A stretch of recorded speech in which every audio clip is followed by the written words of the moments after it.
yeah, use the default config. And I think, well, there was a blog post about it, Google for it. I think he had like 800 clients or something, which is amazing.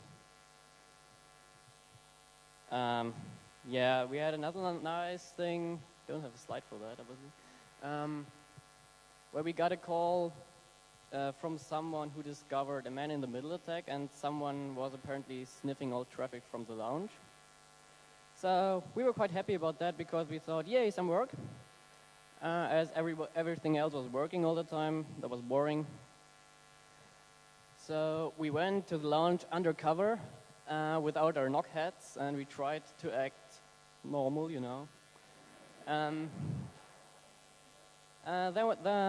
after some minutes of checking out what was going on, we found the guy who, was telling us that there was a man-in-the-middle attack, and we could confirm that there wasn't one very quick, and yeah, it turned out to be a misinterpretation of some symptoms he had.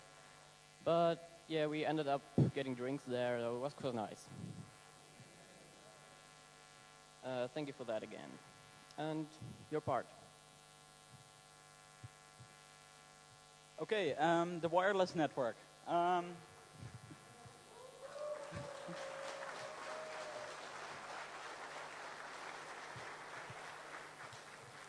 Okay, all your laptops probably have a wireless chip in them, so you want to use them.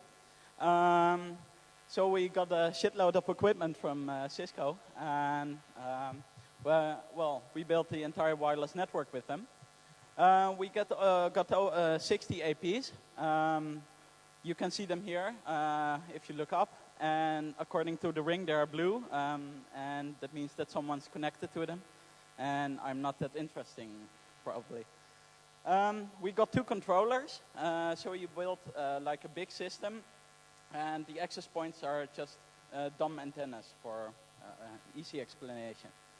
And since you have more than 1 controllers, you need a system to configure those, and you have the wireless control system for that.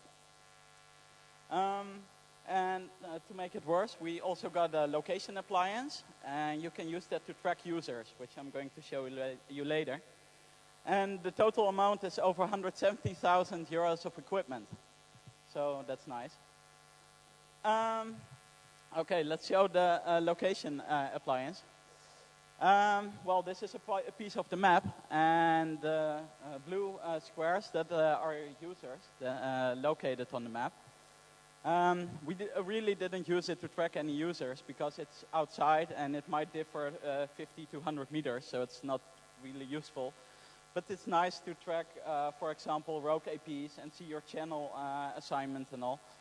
But you have to realize that you can use a system like this in an office building, and you can be tracked within 10 meters. So, well, anonymous with your MacBook isn't there anymore.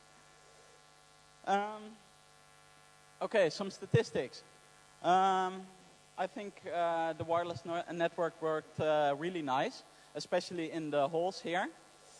And we peaked about 700 simultaneous users, and we had almost 1,500 unique users on the wireless LAN.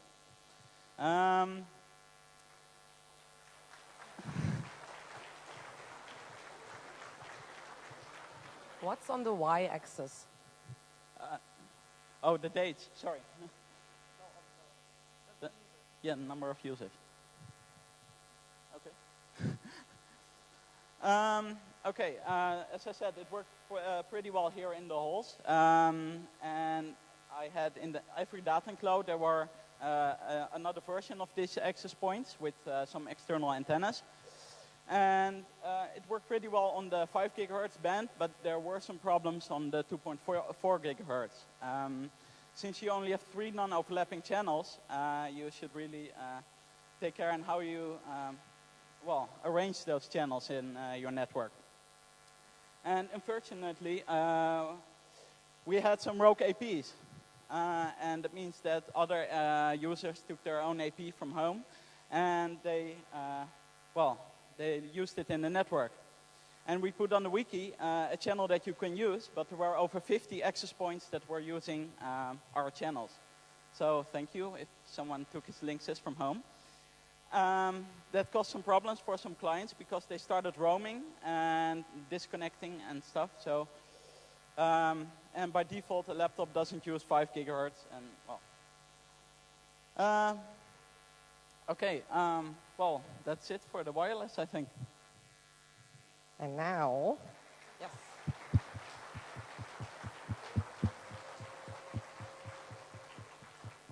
Now, let's come to the end and show you the pretty graphs. This is the map again.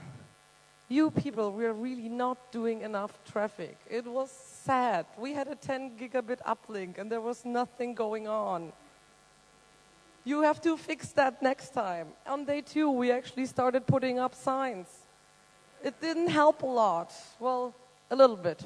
So this is the past couple of days on our uplink traffic to the outside world. So yesterday, some people were finally trying to figure out if we have those 10 gig to the outside world.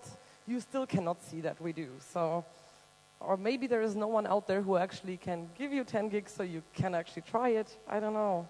It's sad.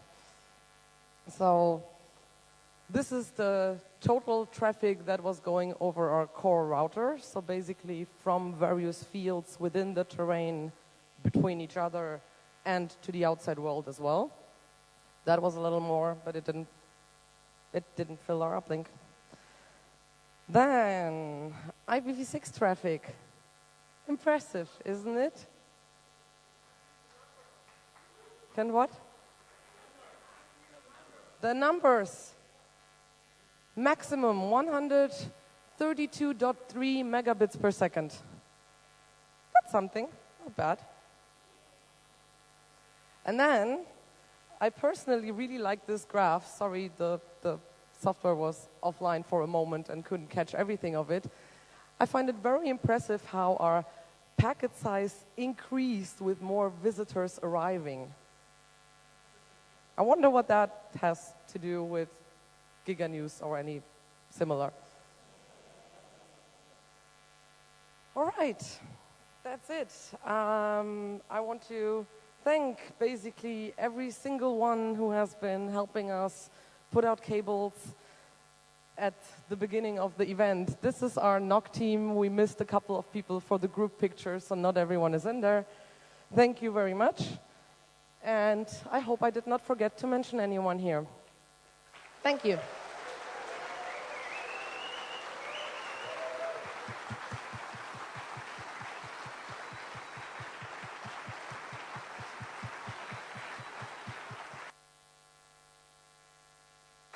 We'll keep that one for next year, in 4 years or something.